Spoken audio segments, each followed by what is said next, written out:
In the background, the relationships between the United States and Saudi Arabia. With us now is Bradley Bowman from the Foundation for Defense of Democracies. Thank you very much for joining us.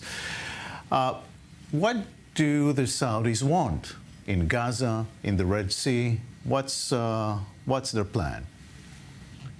Thanks for the opportunity to join you. Saudi Arabia, by all accounts, was on the verge within a few months of potentially conducting a historic normalization agreement with Israel. And October 7th really put a wedge into those plans and is really a gift to the Islamic Republic of Iran. All indications I have is that Saudi Arabia would still like to move forward with these normalization plans, but Iran is at it again. And by that, I mean they're using Israeli-Palestinian challenges as a means to divide its adversaries. And it's interesting, the Biden administration and the Pentagon just announced this new task force in the Red Sea to deal with the more than 100 drone and missile attacks on 10 merchant vessels involving more than 35 nations.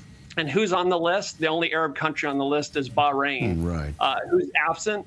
Egypt, Saudi Arabia, UAE. So it feels like, at least at this moment, that once again, Riyadh is permitting the Islamic Republic of Iran to divide its adversaries in an unhelpful way that allows Tehran to pick off its adversaries one by one and keep them divided.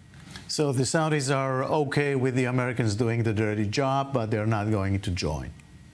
Well, it's quite interesting, right? Because Saudi Arabia was the leading victim of Houthi attacks for years, as many of your viewers will know. Now there are reports that Saudi Arabia is cautioning Washington not to hit the Houthis back. I'm a former U.S. military officer. This is starting to feel like a shooting gallery in the Red Sea, and sooner or later, some Americans are going to get hurt.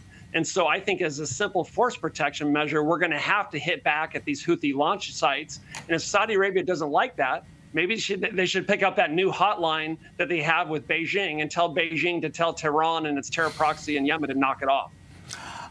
Yeah, that's the question. What will these coalition forces do? Will they sit there like sitting ducks, so to speak, on the water? Or should they get into offensive because the Houthis caused enough damage so far?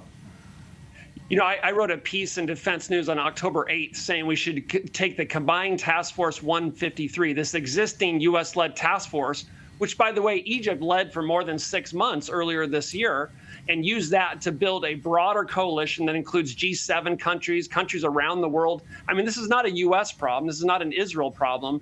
You're looking at 10 to 15% of global trade passing through the Red Sea. So I'm glad to see the task force announced.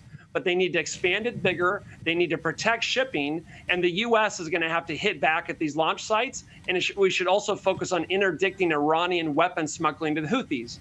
Because as long as the Houthis have a reliable supply of Iranian weapons, we should expect these attacks to continue. They really have the impression right now that they can conduct these attacks with little to no consequences. And anyone who's been on a playground or been a parent knows if there are no consequences, you should expect more of the same. Probably. Bradley Bowman, thank you very much for that. Thank you. Thank you.